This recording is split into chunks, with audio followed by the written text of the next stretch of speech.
All right, welcome back. We continue live right here, Pittsburgh CW. Bob Pompeani, Andrew Fillipponi. Just an update on U.S. Amateur taking place at Longview and Oakmont. They have the 2 days of stroke play, and that had to be delayed because of weather today, so they didn't complete the second round. However, the guy right now who has the lead in the clubhouse is -5. This is all for seeding and match play. But Andrew, Mark Getz is from Greensburg, and he's also the first All-American at West Virginia when it comes to golf, and he is the leader right now on the course. He's played 12 holes at Oakmont at -3. Overall, he's 9 under on 2 very demanding golf courses. So they'll complete that tomorrow morning, and then they'll move on to match play after that. I think it's pretty fascinating stuff, and I know I need to get you more interested in golf. Well, Mark Getz goes back in time with our buddy Rocco Mediate. Right. That's a guy that he's mentored, and he's taken an interest in Getz's career. So I'm not surprised because it sounds like he's got some coaching behind the scenes from somebody who knows his way around big-time tournaments. So congratulations. It's not, obviously, like you said, there's a lot of work to be done. This is kind of just the preliminary stuff, but it's a hell of a start. It really is. And then you go match play, and anything could happen at Oakmont. You can win a hole with a bogey the way things are. It's a very penal golf course. All right, let's go to the lines, try to squeeze in as many as we can. Andrew, we have Joe and Carrick, who's first up on line 2. Joe, welcome to the party. What's up? Yeah, Joe. Hi, Bob. How are you? The reason I'm calling, the Hall of Fame this past weekend was beautiful as far as the speeches and everything goes. But I heard a lot of people up there were complaining that they cut the acceptance speeches down from forever to like 5 or 6 minutes. 8 minutes.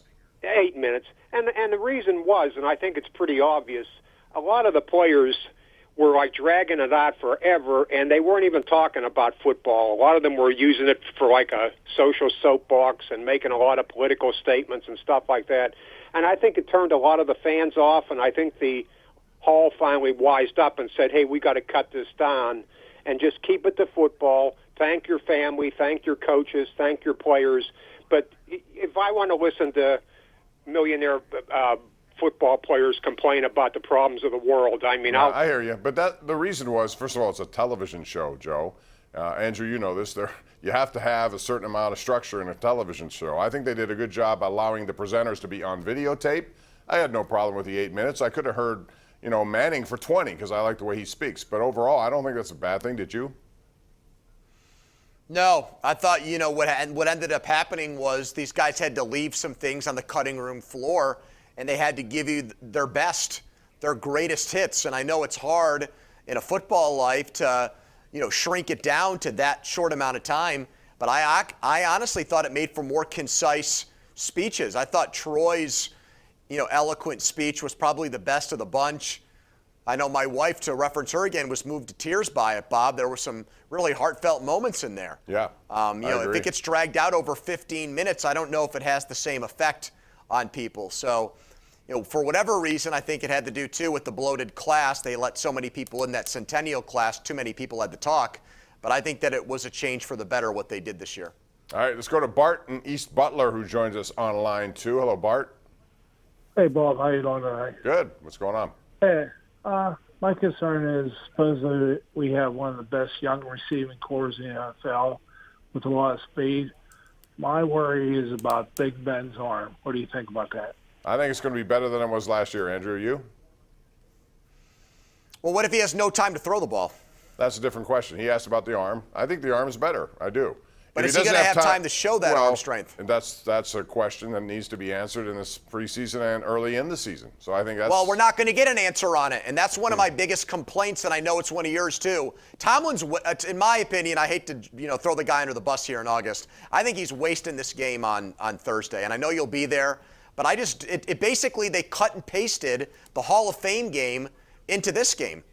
They're doing nothing different. It's the same quarterback rotation. It's pretty much the same guys playing. I mean, I thought that there'd be some more, integration of offensive linemen. Get maybe Roethlisberger out there for a series. Brady used to play in multiple preseason games when he was in New England, even when he was in his 40s. Yeah, he was. So I'm just confused by... They want to get off to a good start with a new offensive coordinator, new offensive line coach, new offensive line, and I just don't feel like they're doing enough. The urgency just isn't there for me, Bob. right now, unfortunately. Yeah, and, Najee Harris is going to be in there quite a bit. That's a risk proposition waiting to happen, too. I mean, you can do it, and he can hurt and really hurt your run game, but he's willing to do that because he wants to get him up to speed. To me, same is true with an unused offensive line, and they're not going to get any reps or cohesion coming into this. They should be playing, and I do believe Roethlisberger will play in the third game. I try to get him up there for a lot of different reasons. First and foremost, get on the same page, learn things, go through the repetitions. I know you don't want to get anyone injured, but at the same time, you got to have something going into the beginning of the season, which is paramount for the Steelers to have a good year, I think. All right, let's go out to line one. It's Mike in Oakland. Mike, what's going on? What's up, gentlemen? How you doing? We're good. So briefly on Tomlin, all I have to say about him: 3 playoff wins, 10 years. All right. Last bunch have been blowouts. I think he should have been on the hot seat. And I hope he is on the hot seat this season. But anyway, I wanted to talk quickly on the Pirates. When are they going to just get rid of Polanco? I mean, seriously, enough already with this guy. Can't we see other players the last couple months? He's now 7 for his last He's 45. terrible. I agree. He's hitting 201. I mean, enough already. I just want to get your thoughts on why are they playing him? Good question, and I don't have an answer for you, Mike. Andrew, do you? Because quite frankly, he's not going to be here. Why is he out there? I want to see Hoy Park every day. Because they're paying him a lot of money. Well, so what? What does that mean?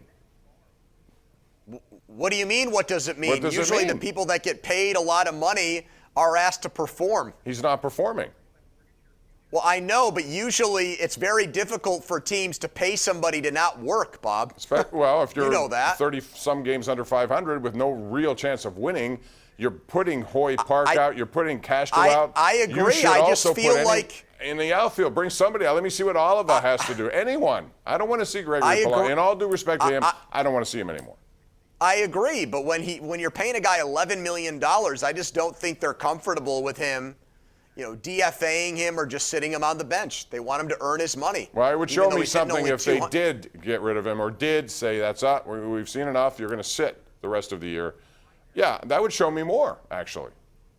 Would it show you more? I mean, they've salary dumped guys in trades to get their contracts off the books, but they've gotten something back for those guys. They're stuck with Polanco, and I think they're just making him play out the string, earn a paycheck, put in an honest day's work, stuff like that. It doesn't do anything for me. I just don't know why. I don't want to watch it. And I guarantee if you watch people go to the games, they want to watch other players at this point. That's all I would agree do. with you on that. So, all right. You want to hear our Tri-State Office finisher tweet of the night? If you're Sure. wondering where Mike Tomlin was tonight, all you had to do was be at PNC Park because he was there with the parrot. Coach Tomlin tweets And this Jay out. Glazer. What is that all about, Bob? Why is he there with Glazer? I didn't know he was there with Jay Glazer. He was? Glazer was in the suite, according to Pirates beat writers. Why is Jay Glazer hobnobbing with Mike Tomlin when Glazer ripped Ben Roethlisberger to shreds, Bob? Yeah, I have a big problem with that. I didn't know that was the case because he's not in the picture. I just see the parrot. I don't see him. But anyway, Tomlin says out here with the guys supporting the Pirates. Let's go, Bucks. We're going to take a break. More with the Pony Show coming up right here on Pittsburgh CW.